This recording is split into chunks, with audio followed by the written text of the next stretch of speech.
अस्सलाम वालेकुम क्लास। जैसे हम लोग का चैप्टर चल रहा है डाइजेस्टिव सिस्टम।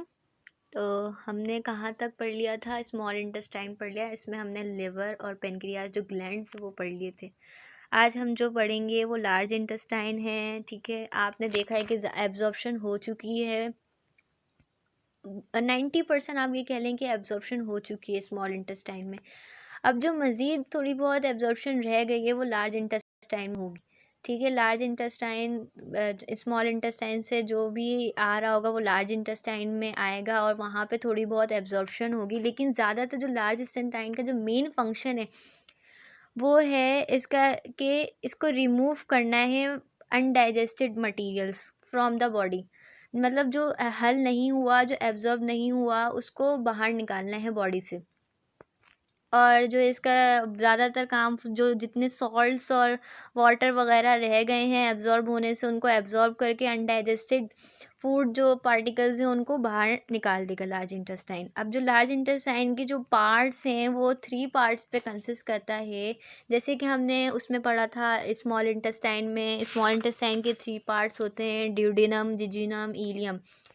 ठीक है, लार्ज इंटेस्टाइन के भी 3 पार्ट्स होते हैं, caecum, colon and rectum. SCAECUM, caecum, colon and rectum. ठीक है, अच्छा जी। जो इंटेस्टाइन, स्मॉल इंटेस्टाइन जहाँ खुलती है उसको सीकम का नाम दिया गया है। सीकम में खुलती है, वहाँ पे एक मस्कुलर रिंग होती है स्मॉल इंटेस्टाइन और लार्ज, स्मॉल इंटेस्टाइन और सीकम के दरमियान। ठीक है, एक दफ़ा उसमें से गुज़र जाती है, स्मॉल इंटेस्टाइन से गुज़र के जो जो फूड सब्सटेंसेस जो रह गए हैं वो लार्ज इंटेस्टाइन में आते हैं, तो वो मस्कुलर रिंग जो होती है उसको बंद कर लेती है, उस होल को बंद कर लेती है और लार्ज इंटेस्टाइन को वापस स्मॉल इंटेस्टाइन में, लार्ज इंटेस्टाइन से जो फूड सब्सटेंस है उसको स्मॉल इंटेस्टाइन में वापस जाने से रोकती है। जैसे हमने स्टमक में पढ़े नहीं थे, स्पिंक्टर स्पिंक्टर ऊपर वाली स्पिंक्टर, नीचे वाली sphincter, cardiac sphincter and pyloric sphincter. वैसे ही यहाँ पे स्मॉल इंटेस्टाइन और लार्ज इंटेस्टाइन के दरमियान एक स्पिंक्टर होता है जो फूड को वापस बैक फ्लो होने से बचाता है। ठीक है, first part of large intestine call caecum. ठीक है, पाउच वाला पार्ट होता है, ये देखें, ये वाला दिख रहा होगा आपको।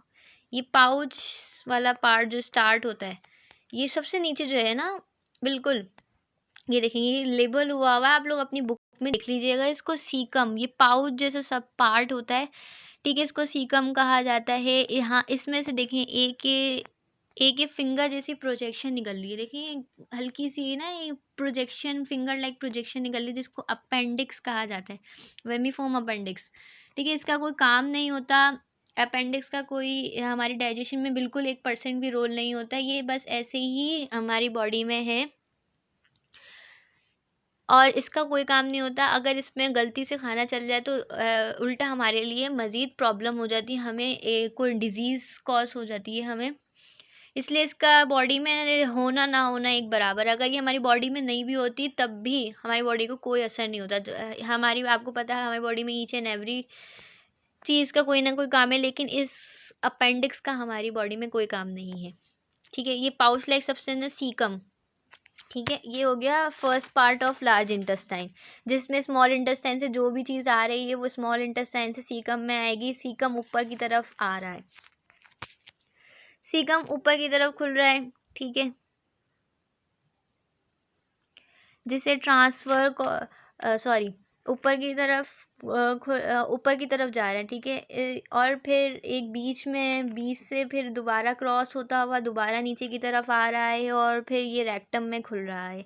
रेक्टम से एनल कैनाल में एनस के थ्रू जो भी चीज़ आ रही है वो बाहर पास आउट हो जाएगी। ठीक है, अब मैंने आपको बताया 3 पार्ट्स होते हैं। सीकम के बाद कॉलन आता है। कॉलन ये पूरा जो आ रहा है ना, पूरा ऊपर जा रहा है, फिर इसको क्रॉस कर रहा है, फिर दोबारा नीचे आ रहा है, ये पूरा कॉलन है। ठीक है, कॉलन के भी 3 पार्ट्स हैं।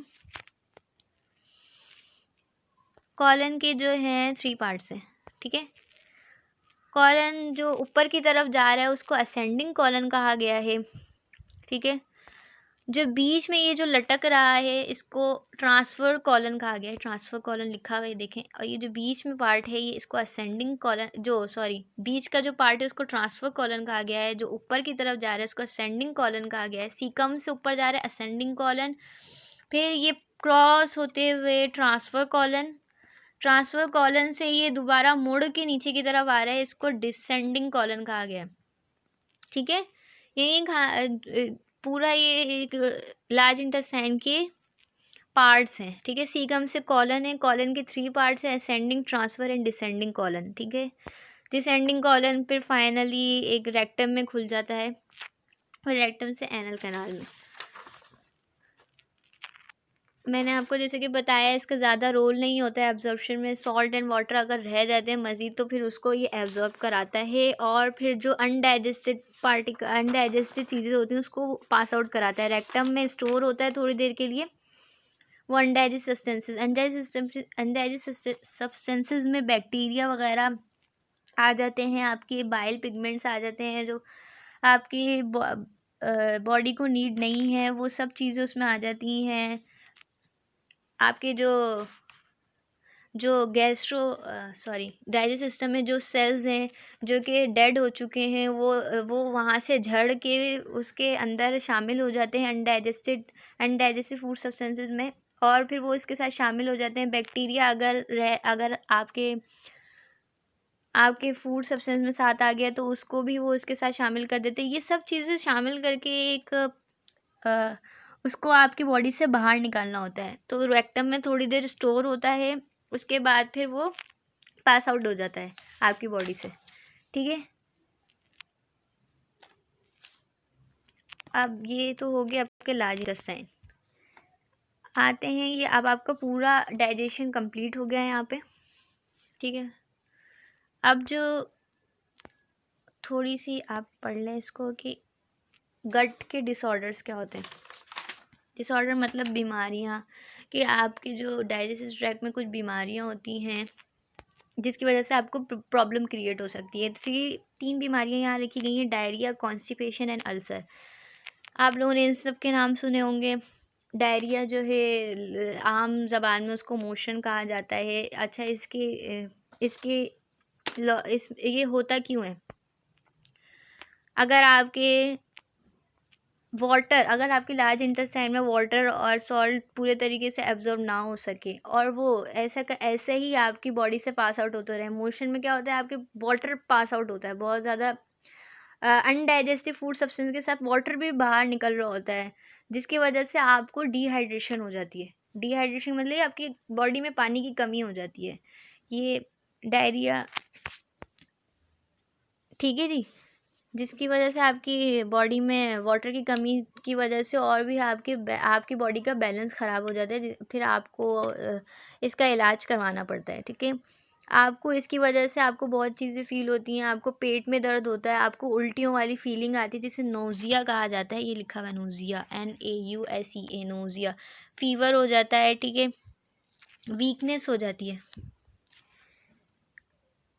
अच्छा, ये होता क्यों है कि आपने अनहाइजेनिक फूड खा लिया है, आपने गंदा संदा खाना खा लिया जिसमें बैक्टीरिया, वायरस सब आ गए हैं, तो ज़ाहिर सी बात है फिर आपको डायरिया हो जाता है।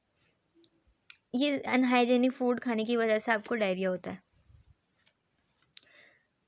अगर ज़्यादा तादाद में आपके मोशन रुक ही नहीं रहे हैं, आपकी बॉडी से वाटर पास आउट होता रहता है, जिसकी वजह से आपकी बॉडी में सीवियर डिहाइड्रेशन हो जाती है, पानी की कमी हो जाती है, जिसकी वजह से आपकी बॉडी का बैलेंस बिगड़ जाता है। कॉन्स्टिपेशन आता है जिससे आम ज़बान में आप लोग कब्ज़ बोलते हैं।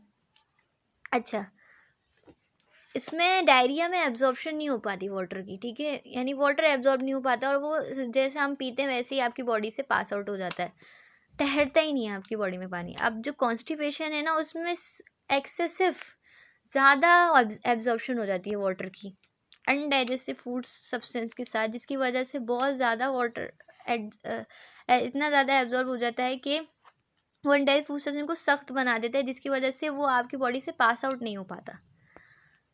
उसको ये कह सकते हैं कि मुश्किलात पेश आती हैं आपकी बॉडी से निकलने में, तो उस कंडीशन को आप कॉन्स्टिपेशन का नाम देते हैं। एक्सेसिव ये कह लें कि आप एक्सेसिव वाटर एब्जॉर्प्शन की वजह से। अब आप इस कॉन्स्टिपेशन को ख़त्म करने के लिए आप फाइबर वाली चीज़ें खाते हैं। फाइबर जो है उसको आप ये कह लें कि आप उस हार्ड सी चीज़ जो आपकी बॉडी से निकल नहीं पा रही उसको सॉफ्ट कराती है फाइबर, और वो ईज़िली आपकी बॉडी से पास आउट हो जाता है। अच्छा, अब एक और आपकी वो है, क्या बोलते हैं, एक और डिसऑर्डर है जिसे अल्सर कहा जाता है। अल्सर जो है आप ये कह लें कि आपकी डाइजेस्ट ट्रैक्ट में कुछ ज़ख़म हो गए जिसे सॉर का नाम दिया गया है, but it is a sore in gut lining.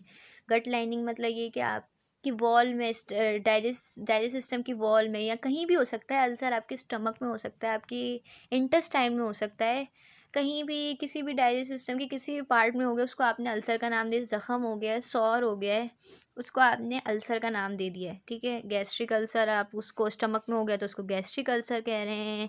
Duodenum में हो गया ड्यूडिनल अल्सर कह रहे हैं। एसोफेगस में हो गया एसोफेगल अल्सर कह रहे हैं, ठीक है।